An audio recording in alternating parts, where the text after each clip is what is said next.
हर खबर पर होगी आपकी पकड़। डाउनलोड कीजिए एबीपी लाइव ऐप। देखिए, इस वक्त बड़ी खबर यही है कि हाथरस केस की जांच में जुटी सीबीआई की टीम मौके पर पहुंचने वाली है। हलचल तेज हो गई है।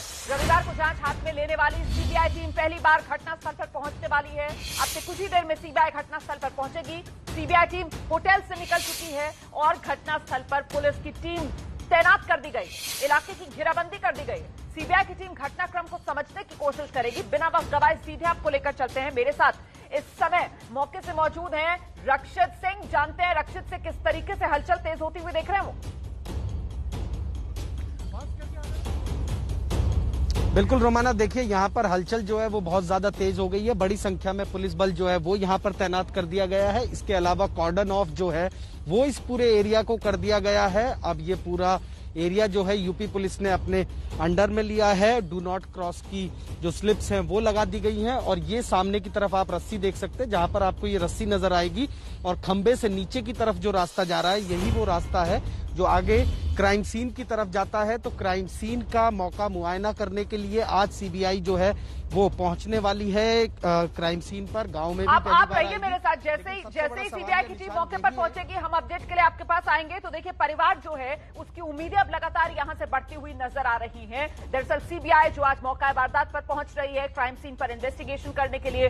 और कल जिस तरीके से अदालत में सुनवाई हुई, पीड़ित की भाभी ने एबीपी न्यूज से बातचीत में बताया कि कोर्ट ने प्रशासन को आधी रात में चिता जलाने को लेकर जबरदस्त तरीके से फटकार लगाई।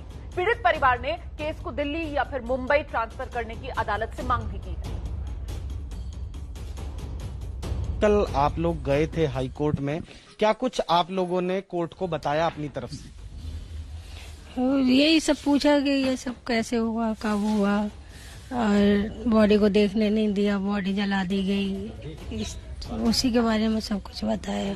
कोर्ट ने इस पर जो उत्तर प्रदेश के अधिकारी हैं, जो वो वहाँ पर 5 अधिकारी भी खड़े हुए थे, कोर्ट ने उनसे क्या कहा? अब जो प्रशासन की तरफ से गलती हो रही है वो सब वहाँ पे बताया गया। और डीएम साहब ने जो भी अब शुरू से आखिरी तक पूरे सिस्टम में गलती होती चली आ रही है वही सब वहाँ बताया। कोर्ट ने अपनी नाराजगी जताई अधिकारियों से कि ऐसा सब कुछ क्यों हुआ? हाँ, काफी ज्यादा कि ये अधिकार आप लोगों को किसी ने दिया, जो बॉडी को आपने ऐसे आधी रात को जला दिया, तो ये तो माँ बाप को करना चाहिए।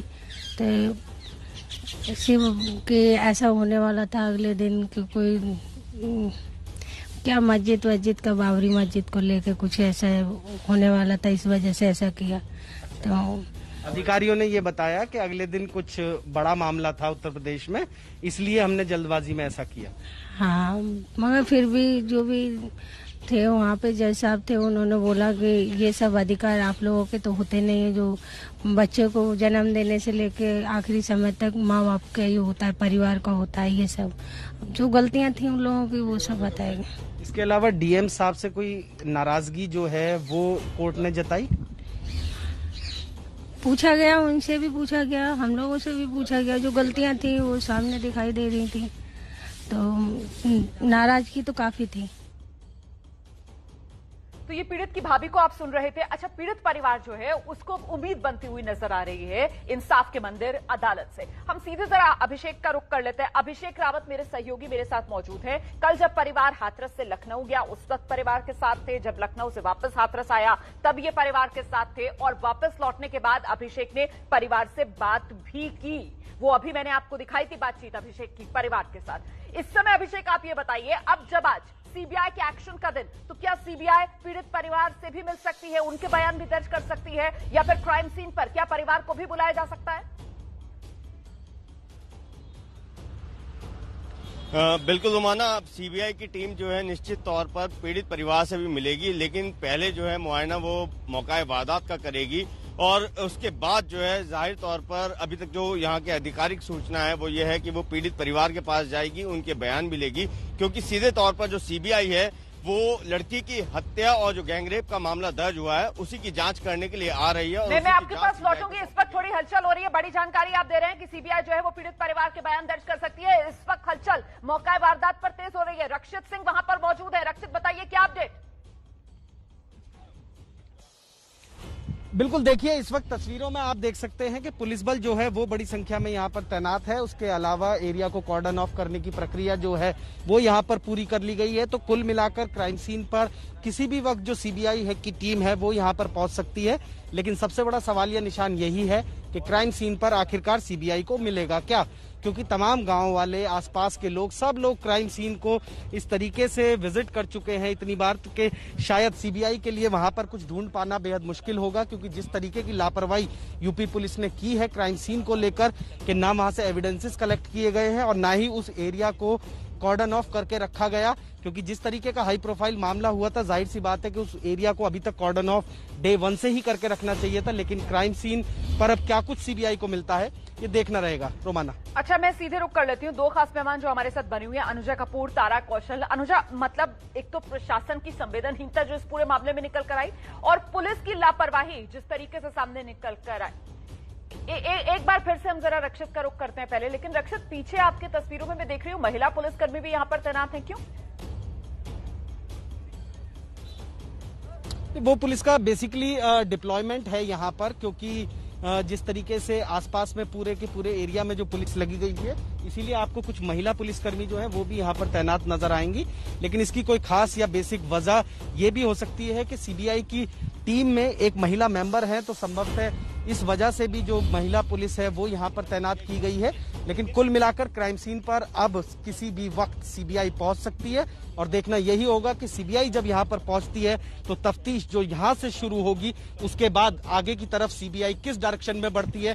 क्या यहाँ से कुछ 100 मीटर की दूरी पर जो पीड़िता है उसका घर है, क्या सीबीआई क्राइम सीन के बाद में सीधे वहां पर जाती है या आज सिर्फ क्राइम सीन को ही फोकस में रखकर सीबीआई जांच करती है।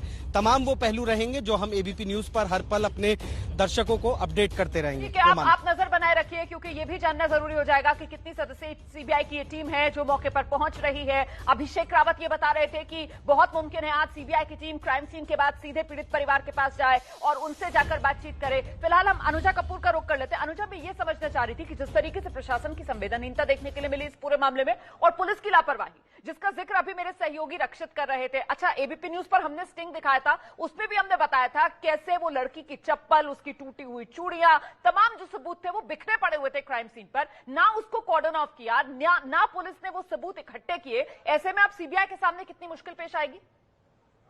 आप ये देखिए कि रात को अगर जिस तरीके से क्रिमेशन कर दिया गया और जिस तरीके की मुस्तैदी ये जो इस वक्त दिखा रहे हैं पुलिस वाले, ये मुस्तैदी अगर पहले दिखाते तो शायद आज वो लड़की भी बच जाती और उसके साथ जो गैंग रेप, इसके साथ ये पहली बार नहीं हो रहा था, उसके साथ पहले भी होने की कंप्लेंट थी। तो क्या मुस्तैदी ये क्या उस वक्त दिखा नहीं सकते थे? और जब लड़की जमीन पर पड़ी हुई कर्रा रही थी और उसकी माँ बात कर रही थी, तो क्या उस वक्त पुलिस सो रही थी? और जब इस तरीके के कांड हो जाते हैं तो क्या पुलिस के जो कर्मचारी हैं उनको सीधा फटकार जो हाईकोर्ट ही लगाए? क्या गवर्नमेंट का ये इशू नहीं है कि वो अपने सहकर्मियों को ये बताए पुलिस को कि किस तरीके से उनकी ड्यूटी है? उनकी ड्यूटी क्या है? क्या है पुलिस की ड्यूटी क्या है? हम लोगों को कंपनसेट करने की बात करते हैं, कॉम्प्रोमाइज करने की बात करते हैं, कंपाउंडिंग की बात करते हैं। ये पुलिस है? पुलिस का काम है अपना काम करना, ये नहीं बताना कि किस तरीके से आप कंपाउंडिंग कर लो इस तरह की हीनस क्राइम केस के अंदर। और जो डीएम है, शर्म आनी चाहिए, ऐसे डीएम को भी आप लोगों ने वहां पर अभी तक सस्पेंड नहीं किया। ड्रामा करते हैं सीएम योगी साहब, आप क्या करते हैं? आपको मुझे तो शर्म आती है।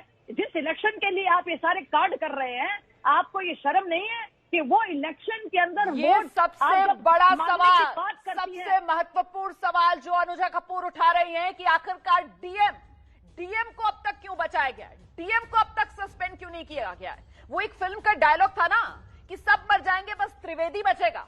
वही हाल इस वक्त हाथरस में। आपने कार्रवाई कर दी पुलिस वालों पर, लेकिन डीएम को जीवन दान क्यों? ये त्रिवेदी क्यों बचा हुआ है आखिरकार? इसी सवाल के साथ लौटेंगे, फौरन लौट रहे हैं। एबीपी न्यूज आपको रखे आगे।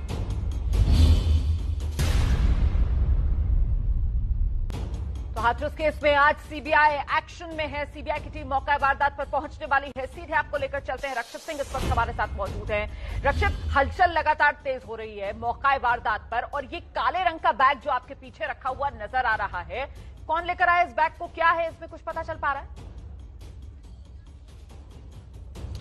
बिल्कुल रोमाना, देखिए इस वक्त हम क्राइम सीन पर ही मौजूद हैं और जैसा कि आपकी उत्सुकता बनी है, दर्शकों की उत्सुकता बनी है कि आखिर ये काला बैग यहाँ पर क्राइम सीन में क्या कर रहा है, तो ये उत्तर प्रदेश पुलिस का वो बैग है जिसमें ये येलो ट्रेप जो है वो भरकर लेकर आई गई है। ये देखिए, अब आप देख भी सकते हैं कि पुलिसकर्मी आपको यहाँ पर नजर आएंगे क्योंकि इस पूरे एरिया को कॉर्डन ऑफ किया जा रहा है। तो जाहिर सी बात है कि बड़ी संख्या में जो टेप है वो, उसके अलावा जो चौक पाउडर है वो इस बैग के अंदर है। तो कुल मिलाकर क्राइम सीन पर जिन चीजों की जरूरत पड़ सकती है सीबीआई को, वो तमाम चीजें इस बैग में मौजूद है, जो कि जरूरत पड़ने पर सीबीआई जिस तरीके से मांगेगी या सीबीआई ने जो लिस्ट यूपी पुलिस को, हाथरस पुलिस को दी होगी, उसके बाद में इन सब चीजों की व्यवस्था की गई है क्राइम सीन के लिए। और अब जब सीबीआई आती है, उनको जिस भी चीज की जरूरत होगी संभवतः वो इस बैग के अंदर मौजूद होगी क्राइम सीन पर। बिल्कुल, 14 सितंबर को जो सामान मिला था वो भी हम आपको तस्वीरों में लगातार दिखा रहे हैं। वो हसली, वो चप्पल पीड़िता की जो वही मौका वारदात पर छूट गई थी, और अब आज सीबीआई के पहुंचने का इंतजार। देखिए, हाथरस की बेटी को इंसाफ का इंतजार है। सीबीआई टीम किसी भी पल मौका वारदात पर पहुंचने वाली है। वहीं खबर उत्तर प्रदेश के गोंडा से ही आ रही है कि 3 लड़कियों पर तेजाब से हमला कर दिया गया। ये तीनों बहनें, सगी बहनें सो रही थी जिस वक्त अपने घर में, उसी वक्त उनके ऊपर तेजाब डाला गया, जिसकी वजह से तीनों बहनें पूरी तरीके से झुलस गई। इस मामले में पुलिस ने अज्ञात लोगों पर मामला दर्ज किया है। थाना परसपुर क्षेत्र के पस्का गांव की ये पूरी घटना है।